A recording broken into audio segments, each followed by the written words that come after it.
দালালে দেখুন সময় ফোন দিতেছি, মানে ফোন ধরার নামে খবর নাই। রাগ করতেছে না এগুলা।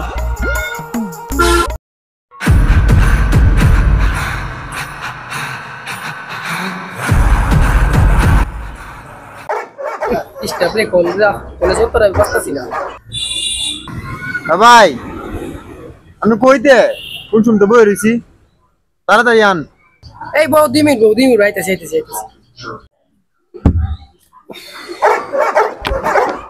কলের বিরক্ত বল। আরে ভাই এত কল দিলে হয় কি, একটা কাজ কি যে একটা বিষয় জমা দিলে কি অত সময় তাড়াতাড়ি হয়ে যায় নাকি? 2-3 ধৈর্য ধরা লাগবো তো। এটা ফার্স্ট টাইম থেকে কাজ হইতো না, এত পেশা দিলে তো আমি করাবো কেমনে? ফোন রাখেন মিয়া। তো ভাই আপনারা কি উদ্যোগ তো নিছেন, কেন লাগে খবর দিছেন? ভাই আপনি তো প্রায় 20-25 বছর বিদেশ করে আইছেন, আপনার অনেক এক্সপিরিয়েন্স আছে। আমরা তো যা বুঝতেছি এলাকা থেকে তো কিছু করতাম না, এমন চিন্তা ভাবনা করতেছি বিদেশ যাওয়ার লাগিয়া।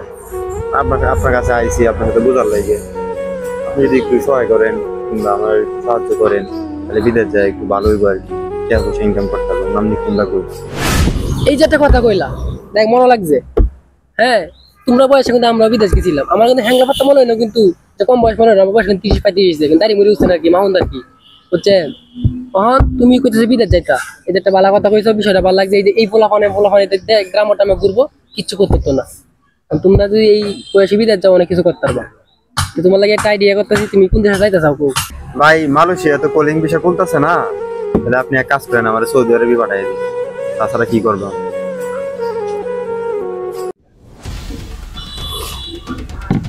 বিদেশ তো চাইলে যাওয়া যায় না বুঝছো, আর সৎ এজেন্সি বা ভালো মানুষ তো পাইতে না বুঝলি। এখন আমি তো তোমরা যদি বিদেশ পাঠাই তাহলে আমি তোমার 5 টাকা 6 টাকা খাইতাম না, 1 টাকা খাইতাম না, কারণ আমার টিয়ার অভাব নাই। আমি 15-16 বছর ধরে ভাই মালয়েশিয়া দেখেছি। তুমি কোথায় সৌদি আরব যাইতে বুঝছো, সৌদি আরবে একটা সমস্যা হচ্ছে, সাপ্লাই বিষয় বড়াই দেয়, লুট নিয়ে পাঠাই দেয়, কাজ কাম নাই, কত কষ্ট। সৌদি আরব যাওয়া লাগতো না, তুমি এক কাজ করো, তুমি মালয়েশিয়া লাগে ফাইল জমা দো। মালয়েশিয়া লাগে ফাইল জমা দেবো, বাজারে তো কলিং বন্ধ, কেমনে নিব? এই কলিং করলেই তোমার নিব। তুমি তো জানো না আমি অনেক বড় বড় এজেন্সি লাগে হাত আছে, যে এরকম সময় কলিং করবো এটা আমি জানি, কারণ আমি তাকিয়েছি 15-16 বছর।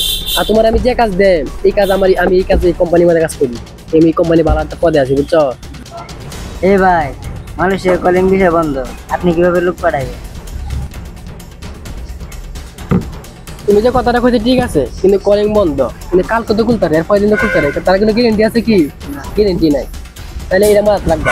আমি যখন তুমি তো টাকা নেই পয়সা নেন, তাহলে আমি বুঝে শুনে নিই, তো অত কিছু বোঝা যায় না। তুমি তো এইটা খোলা বান্ধে আদার এগেন দিও না, বেটা কেমন সফল হয়ে যেতে, তুমি তো বিরক্ত করতেছো, ডিস্টার্ব করতেছো। পারলে কিছু উপকার করবা, ক্ষতি করো না কেউ বুঝছো, জীবনে কথাটা মনে রাখবা। ভাই সবই তো বুঝলাম, এখন ধরেন আমি আমার পাসপোর্টটা জমা দিলাম, টাকা পয়সা জমা দিলাম, জমা দেওয়ার পরে কলিং বিষয়টা খুললো না, তারপরে আমার টাকা পয়সার যে সিকিউরিটি এগুলা এটা নিব। তোমার দিয়ে হইতো না ভাই বুঝছো, তোমার বিদেশ পাঠানো সম্ভব না আমার দ্বারা, আমি উড়ি।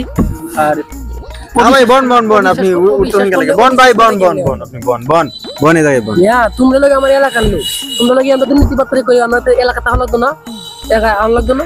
না এরকম মনে করেন যে অনেকেই টাকা পয়সা দিয়ে মাইটের গাইছে, তো লেগে মানুষ বিশ্বাস করে সবার লোক তো সবাই তুলনা দিলে হইতো না, ঠিক আছে। আর তোমরা টিয়া মারে দিয়ে আমি যাই গিয়ে 10 বছর পরে আইতাম নাকি এলাকা তো আল্লাহ, তুমি কি আমার মুখ দেখতে না? তাইলে তখন আমরা কি অবস্থা দেখবো? ভাই আপনার কথা শুনে ভালো লাগছে, আমি যাই যেমনি এখন আমি এমনি করবো। মনে করেন যে আমি আমার পাসপোর্টটা নিয়ে আসছি, পাসপোর্টটা আপনি নিয়ে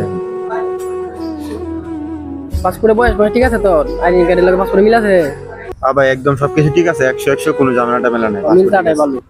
তাহলে আমরা আর কিছু কথা শেষ করি, পাসপোর্ট দিলে তো আর হইতো না, ঠিক আছে। বিষয় বিষয় আছে, এটা রাখো তোমার কাছে, আমি নিতেছি তো পরে।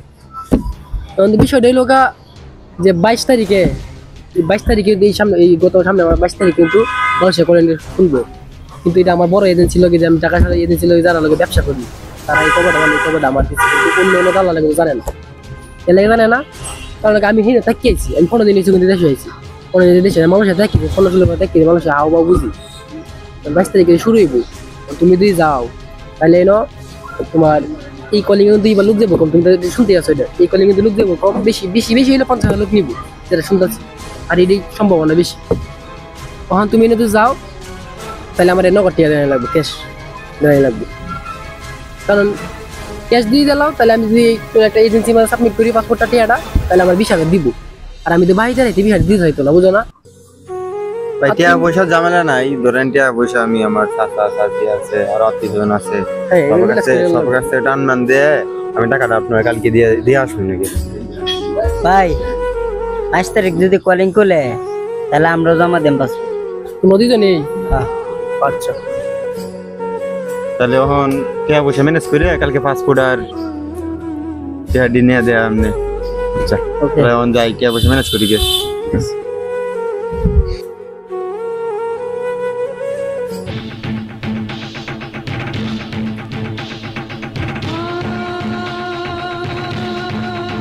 দাদা দালালের বাচ্চারা 3 দিন ধরে আমি কল দিতেছি, কল ধরতেছে না। আমিও কল দিতেছি, ব্যস্ত কয় কোনে বন্ধ কয়, আমি কি বুঝতেছি না আমি এখন কি করবো। আমি জানার সাথে কত আনতে টিয়া দাঁড় দেনা কইরে এরা টিয়া দিছি, কি হইব না আমরা সাথে এটা দেখে আমরা টিয়া মারি দিছে। আমার তো মনে হয় এটাই। আল্লাহ গো, একটা দালালের লোভে ধ্বংস হয়ে যায় হাজারো স্বপ্ন, হাজারো পরিবার। কেউ বিদেশের স্বপ্ন দেখে, কেউ দালালের ফাঁদে পড়ে, শেষমেশ দুজনেরই চোখে জল। দালালের পকেট ভরে আর মায়ের চোখ শুকিয়ে যায় কান্নায়। হাজারো পরিবার আজ পথে বসে, যে টাকায় ঘর বানানোর স্বপ্ন ছিল সেই টাকায় দালালের বাড়ি বানালো। দালালের হাসিতে লুকিয়ে আছে হাজারো মায়ের কান্না। একজন দালাল ধরা না পড়লে আরো শত স্বপ্ন ভাঙবে আগামীকাল। এই দেশ দালাল মুক্ত হলে তবেই মানুষের হাসি ফিরবে।